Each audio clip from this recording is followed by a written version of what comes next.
This video shows draining the coolant, replacing radiator hoses, and topping off the cooling system on a 2008 Toyota Rav4.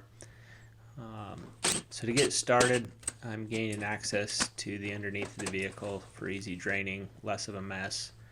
On the left-hand side, driver's side below the radiator hose, there's a petcock for draining the coolant. So you just open that, and then take off the cap of the fill reservoir to help it drain faster, to get some air into the system. And I'm going to close that up again. And then for easier access, I'm going to go ahead and remove the battery. I have another video on cleaning and swapping the battery in and out if you want to see how that's done. So I'm going to do the bottom side of this driver's side hose. Got a pair of channel locks I'm using to release this compression clamp. And then I'm going to expand the channel locks larger and very delicately kind of free the rubber up from the plastic without squeezing too hard that I break the inlet on the radiator itself. It's just plastic. So I'm taking that off, letting that drain out. Next I'll remove this vent line from the upper radiator hose. Squeezing the clamp, pulling it back, breaking it free, just like we did on the other one.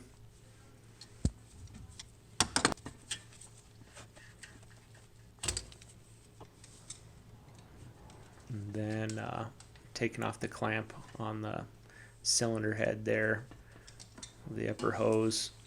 That one I was able to lock in place with the clamp to loosen it, and then break it free again with the channel locks, and then pull that hose off. Here I'm releasing the clip that holds the oxygen sensor harness to the radiator hose. You just push in on the little wings on the side of that clip and it will release it and allow you to pull the hose off.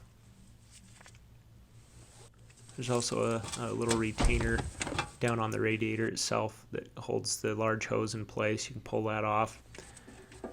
Next it's over to the lower radiator hose. I'm fighting with screwdriver and pliers to get this compression clamp to release, so I ended up buying these fancy pair of Nipex pliers that were really expensive, but the amount of frustration I had doing this, especially this lower one on the bottom side, getting it, that was a real trick. I would recommend getting yourself some good hose clamp pliers for this job to get into this space and just make the job a lot easier on the disassembly and reassembly. You can see I kind of had a motley of different tools to get it done.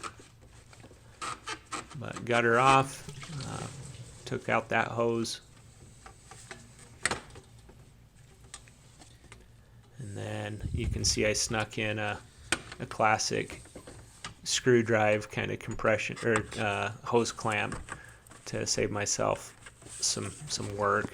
I wouldn't recommend that. My brother's a engineer, designs cooling systems, and these compression clamps are actually better because they're self-tightening with age and deterioration of the hose.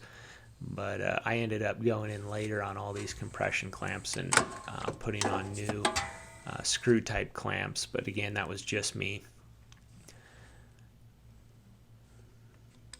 Kind of preloading my hoses a little bit and getting them ready for installation.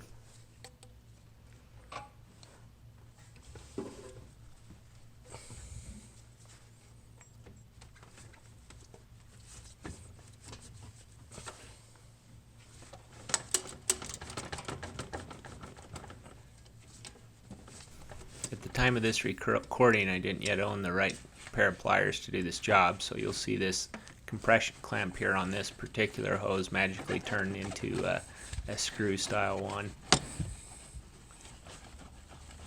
And I ended up doing that with all of them in the end.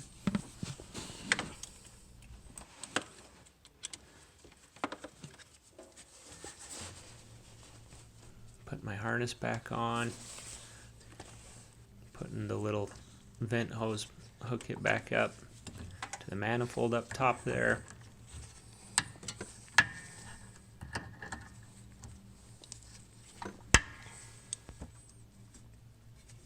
this is me. This is a little footage of going back in and redoing what I had already done, putting on these screw type hose clamps. And then I'm reinstalling the battery again. I have a video of doing a battery and engine clean on a Rav4 if you need to see more detail on that. And then adding coolant to the system. Use whatever your local parts store recommends for that, or your dealership. And then I'm kind of filling and burping the system. It takes some time to get water or coolant into all the cavities there, best as you can with a cold engine before you run it. Then I'm checking for blatant leaks that I didn't just miss something completely. And then I'm going to vent it to the outside air, start it up, run it at about 2,500 RPMs to get it up to a normal operating temperature where the thermostat opens. While I'm waiting for that to happen, I'm setting the clock and the radio stations that got scrambled when disconnected the battery. And there's the temperature about halfway. Went out. I had the cap off and the funnel in the whole time while I was running it. It's not building up any pressure. Checking that upper hose, it's hot. I know that thermostat is open. Coolant's flowing through the system. Check my petcocks and hoses for leaks. Put the shield back in place. Verify my level. Let it cool down completely, like overnight sort of a thing, and then make sure your level's up. Go take it for a drive, get it all the way up to operating temperature, let it cool completely down, and then, check your fluid level again, make sure you're good. Well, I appreciate you watching. I hope you found it useful in your project, and I hope you'll like and subscribe.